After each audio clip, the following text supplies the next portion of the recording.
রাজধানী সহ সারা দেশেই বেড়েছে শীতের দাপট। সেই খবর জানাতে এবার যোগ দেবেন সহকর্মীরা। শুরুতে রাজধানী ঢাকার পরিস্থিতি হাতিরঝিল এলাকা থেকে জানাবেন সহকর্মী জাহিদুল ইসলাম। জাহিদুল, আবহাওয়ার পূর্বাভাস আগেই বলা হয়েছিল জানুয়ারি মাসে শীতের প্রকোপ বাড়তে পারে। রাজধানীবাসী শীত কতটা টের পাচ্ছেন?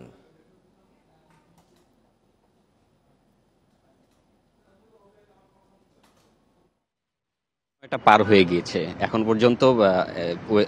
যে অবস্থা রয়েছে তাতে সূর্যের দেখা কিন্তু আসলে পাওয়া যাচ্ছে না এখন পর্যন্ত।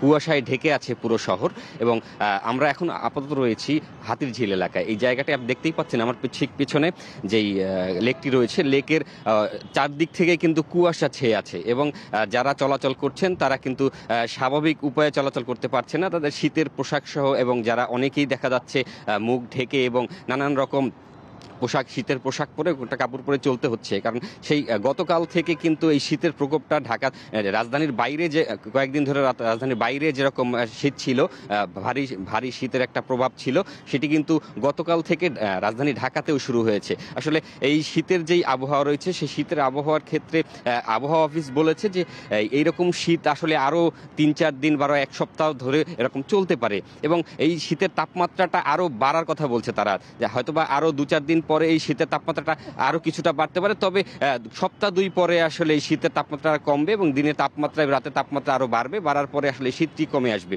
তবে এই যে সামনের যে কয়েকটি দিন রয়েছে, এই শীতের প্রভাব এরকম ভাবে চলতে থাকবে এবং এখন পর্যন্ত এই সকাল 9:30 10টার সময় কিন্তু আসলে স্বাভাবিক সময় দেখা যায় যে সূর্যের একটা আবির্ভাব, শীতের সময়ও কিন্তু সূর্যের একটা ভাব চলে আসে, সূর্যের কিরণ। কিন্তু সেই ক্ষেত্রে এখন পর্যন্ত সূর্যের কিন্তু দেখা পাওয়া যাচ্ছে না কোনো রকম। এই ক্ষেত্রে এখন সকাল থেকে আমরা দেখেছি যে যারা অফিসগামী রয়েছেন, রাস্তায় চলাচল করছেন, বা যারা বিভিন্ন রকম পেশার কাজে সকালবেলা বের হয়েছেন, তারা কিন্তু আসলে শীতে অনেকটাই কাবু হয়ে আছেন। কারণ হচ্ছে যেই শীতের প্রভাব আসলে রাজধানীতে কিন্তু এরকম শীত অনুভব করা যায় খুব কম। সেক্ষেত্রে এরকম শীত আসলে রাজধানীবাসীর জন্য একটু কষ্টকর বেশি হয়ে যায়। যে ক্ষেত্রে তারা বলছেন যে সকালবেলা ঘুম থেকে উঠতেই তাদেরকে আসলে কষ্ট করছে। কারণ সকালে সবারই কিন্তু অফিস থাকে এবং বিভিন্ন জায়গায় যাতায়াত করতে হয়। সেক্ষেত্রে এই শীতের প্রভাবটা তাদের একটু বেশি ফিল করতে হয়।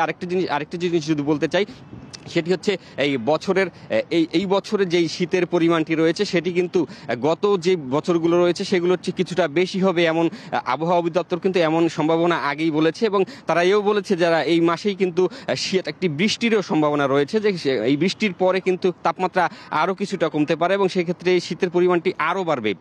এবং রাস্তায় যারা চলাচল করছেন তারা কিন্তু এরকমভাবেই বলছেন যে আসলে এই শীত সবার জন্য আসলে সহ্য করা সম্ভব নয়। এবং যারা রাস্তাঘাটে থাকছেন বা যারা পথেই থাকতে হচ্ছে, তারা কিন্তু এই শীতে আসলে খুব বেশি ভুগতে হচ্ছে। এবং রাজধানীতে দেখা যায় বিভিন্ন এলাকাতেই কিন্তু এরকম, রাজধানীর বাইরের চেয়ে রাজধানীর ভেতরে কিন্তু এরকম মানুষের সংখ্যা অনেক বেশি, যারা রাস্তায় বিভিন্নভাবে কষ্ট করছেন।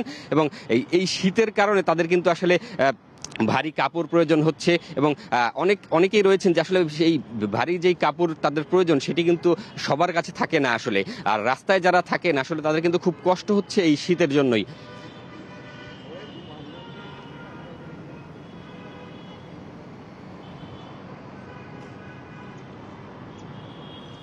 জাহিদুর আমাদের সাথেই থাকবেন। এবারে ঢাকার বাইরের পরিস্থিতি জানাতে মৌলভীবাজার থেকে যোগ দেবেন সহকর্মী তুহিনুর রশিদ। তুহিনুর, মৌলভীবাজার আজকে তাপমাত্রা কত রেকর্ড করা হয়েছে? জনজীবনে শীতের প্রভাব কেমন দেখা যাচ্ছে? দেখুন, আসলে মৌলভীবাজারে গত কদিন ধরে আমরা দেখছিলাম যে তাপমাত্রা 10 থেকে 14 ডিগ্রির মধ্যেই কিন্তু উঠানামা করছিল। গতকালকে কিন্তু 13 ডিগ্রি সেলসিয়াসের মধ্যেই ছিল তাপমাত্রা। তবে আজকে তাপমাত্রা কিছুটা বেড়েছে। সকালে আমাদেরকে জানিয়েছে শ্রীমঙ্গল আবহাওয়া পর্যবেক্ষণ কেন্দ্র, যেটি তারা জানিয়েছেন যে 16.4 ডিগ্রি সেলসিয়াস তাপমাত্রা আজকে বিরাজ করছে সকাল 6টায়। তো এই তাপমাত্রা থাকলেও কিন্তু মৌলভীবাজারে যে উত্তাপহীন সূর্য, সেটি কিন্তু দেখা যাচ্ছে। অর্থাৎ আজকে সকাল 9টার পর থেকে সূর্যের আলো আমরা কিছুটা পাচ্ছি, কিন্তু সেটা কিন্তু উত্তাপ নেই। ঠান্ডা, যেটি আসলে ঠান্ডা বিরাজ করছে এই অঞ্চলে, আপনি জানেন যে হাওর, টিলা, পাহাড় এগুলো ঘেরাই কিন্তু মৌলভীবাজার। সম্ভবত এখানে জানুয়ারি মাসে আমরা দেখি যে তাপমাত্রাটা নেমে যায় খুব বেশি এবং এখানে প্রচন্ড যে শীতের প্রকোপ সেটি দেখা দেয়। ডিসেম্বর থেকে এবছর তাপমাত্রা নামতে শুরু করেছে ডিসেম্বরে কিন্তু তাপমাত্রা এই অবস্থায় বিরাজ করছিল। এখন এই মাসে আসলে তাপমাত্রা আরো নামবে, তাপমাত্রার তীব্রতা দেখা দেবে এমনটাই কিন্তু আমাদেরকে আবহাওয়া পর্যবেক্ষণ কেন্দ্র থেকে জানানো হয়েছে। যে সমস্যাটি আসলে মৌলভীবাজারে, আপনি জানেন যে শীতের যে প্রকোপ সেটির কারণে কিন্তু হাওর অঞ্চলে এবং চা বাগানগুলিতে কিন্তু তীব্রতা দেখা যায়। আপনি জানেন যে চা বাগানগুলিতে নিম্ন আয়ের মানুষের বসবাস রয়েছে। সেখানে মানুষের আসলে তাদের যে এই শীতের যে আ আ অবস্থা, সেখানে কিন্তু তাদেরকে জনজীবনে বিপর্যস্ত করে তোলে। পাশাপাশি হাওর অঞ্চলে এই মুহূর্তে আসলে বোরো রোপণ করার সময়। কিন্তু এই যে আবহাওয়ার যে শীতের অবস্থার কারণে কিন্তু কৃষকরা জানিয়েছেন তারা যে খুব দেরিতে কিন্তু তারা মাঠে নামছেন। তো সব মিলে আসলে এই মুহূর্তে শীতের তীব্রতা কিন্তু উঠানামা করছে। কখনো ১০ ডিগ্রি, কখনো ১২ ডিগ্রি, এর মধ্যে কিন্তু তাপমাত্রা বিরাজ করছে। তো এই অবস্থা আসলে বাজারে শীতের বিরাজ করছে আরকি তুহিনের সর্বশেষ। সাথেই থাকবেন। এবারে দিনাজপুরের পরিস্থিতি জানাতে যোগ দেবেন সহকর্মী এএসএম আলমগীর। আলমগীর, দিনাজপুরে আজকে তাপমাত্রা কত রেকর্ড করা হয়েছে? আমরা দেখতে পাই যে শীতে শ্রমজীবী সহ যারা খেটে খাওয়া মানুষ রয়েছেন তারা বেশি দুর্ভোগ পোহান। তো দিনাজপুর এলাকার পরিস্থিতি কেমন দেখা যাচ্ছে? আপনি জানেন যে গতকালকে দিনাজপুরের সারা দেশের মধ্যে সর্বনিম্ন তাপমাত্রা ছিল 10.6 ডিগ্রি সেলসিয়াস। সেটি নেমে আজকে এসেছে 10 ডিগ্রি 2 ডিগ্রি সেলসিয়াসে। দিনাজপুরে আসলে গত 3 দিন থেকে সূর্যের দেখা পাওয়া যায়নি। আজকেও কিন্তু আসলে এখনো পর্যন্ত কোনো সূর্যের দেখা পাওয়া যায়নি। দিনাজপুরে এই গত সোমবার থেকে আপনার তীব্র কনকনে শীত, মৃদু হিমেল হাওয়া বইতেছে।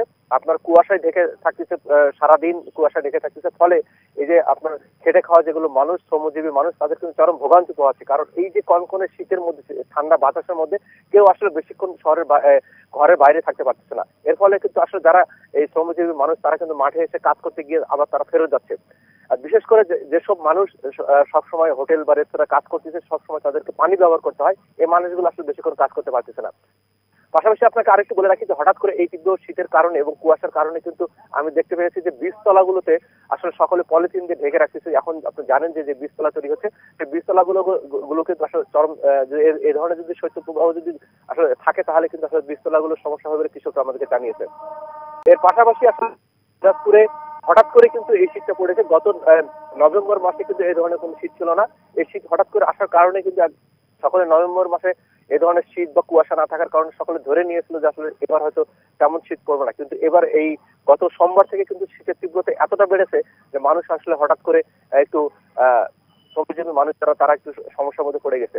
তো আর বিশেষ করে শীতের কাপড় যেগুলো আছে, সেই শীতের গরম কাপড়গুলো এখনো পর্যাপ্তভাবে বিতরণ হয়নি, যার কারণে কিন্তু এই শ্রমজীবী মানুষদের চরম সমস্যার মধ্যে তাকে পড়তে হচ্ছে। এই ছিল আসলে দিনাজপুরের সর্বশেষ অবস্থা। রাজধানী ঢাকা এবং ঢাকার বাইরে শীতের পরিস্থিতি জানাচ্ছিলেন সহকর্মীরা।